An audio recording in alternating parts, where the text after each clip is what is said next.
Alright, let's get out of the way. Don't forget to subscribe, hit the like button, leave a comment if you like. Nier Automata starts off with some intense stuff. Ruby is carrying 9S in her arms as if something big just happened, some big battle or something. And while she's walking away, I see a big blade on her shoulders and I'm thinking, is she strong enough to carry that? Well, she is a robot though. And it starts with the really generic anime. It's raining, it's in the hair, and then she yells, "No! Why?" The animation is really good and stuff, but I don't really like robot anime, and this one seems to have a lot of robot fighting. I think it'd be a lot cooler if they were to fight hand to hand instead of in robots. But I guess later they kind of do that. And while I'm watching this episode, I'm thinking, even though they're fighting and they're throwing big blasts at each other and they have robot swords, I still think, of course they would be able to do that. They have robots, right? It's not that intense, I think. The first few minutes are basically her in a robot and she's just flying through the air and I'm thinking, ugh, boring. But it's not until she crashes a spaceship that when she comes out of it, she flips and then she grabs her sword that I think, wow, this is a great anime.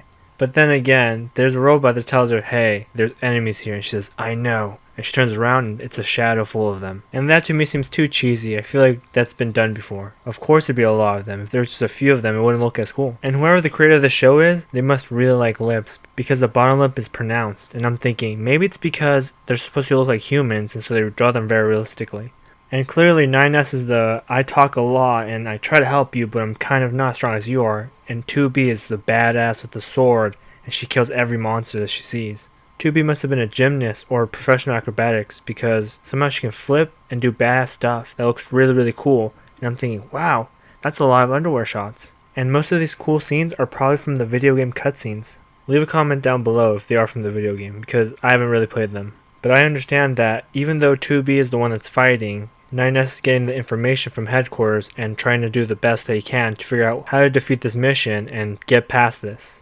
I mean, he has these pretty cool scenes, like this one. He just jumps off and lands for some reason without getting hurt. So she's twirling, cutting, destroying these robots, and she finishes 1,000 of them. After a while, the robot that's next to her says, I think you're done. She says, no, there's something still here. And of course she's fucking right. Out of nowhere, a UFO just smashes through the building, and she's like, alright, time to fucking take this thing now.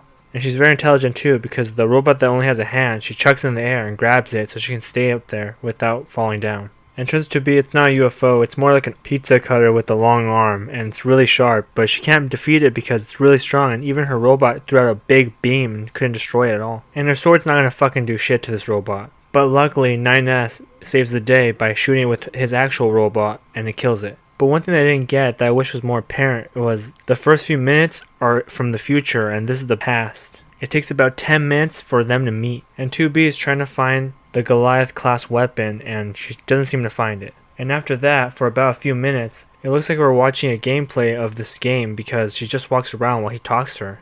And 9S is basically guiding her through the area until she hits a certain spot where the connection is low and she can't contact him. And at the same time, a bunch of small robots gang around 9S, but I don't think such small robots are going to beat such a big mech. But on the other hand, 2B finally finds the weapon she was looking for. And yes, I can confirm, it is Goliath. It's huge. For some reason, this robot's 50 feet tall. And 2B still wants to fight this fucking thing. She's like, this thing's gonna go down now. And she runs across his arms, flips, tries to hit him in the face, but 9S saves her life. He's like, don't do that, it's too aggressive, it might kill you from there. So 9S uses his ability that can hack through machines and figure out where the weak spots are. And it's really difficult for this one because it has a lot of barriers. And he's trying to get through all of them and figure it out. And right when he gets to the final part, that's when the robot finally hits him in the face and he goes flying. But luckily for 2B, his hacking skills actually worked out and the weapon goes down.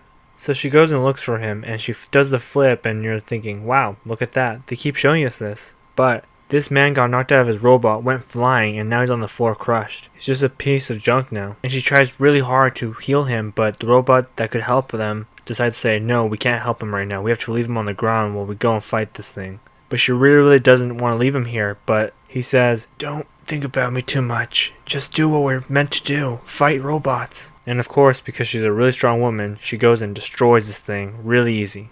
Because she knows where the weak point is and she hits it and destroys it. But then she gets thrown to the ground and now she's injured. But we find out that Goliath wasn't really dead. It's still alive and there's almost no way of winning. So they use a square that can blow themselves up with it and eventually they do. And they say to each other, it's been a ride. Sure has. Gotta do what we gotta do. And then boom, explosion. So I'm confused about the ending because I think this is all just a dream, or it's many stories of the same game. Or it wasn't a dream, it's just that they're data and they can never be deleted. And the only way to kill them is to delete their files, and who knows when that'll happen. They're the main characters, so that'll probably never happen. And it's very unfortunate because they were only able to back up her memories, so the other guy doesn't remember her very well. And it's really sucky because he means a lot to her, and that's just how it's gonna have to be. Alright, the question of the day is, if you've ever played this game, how similar is it? Alright, that's the end of the video.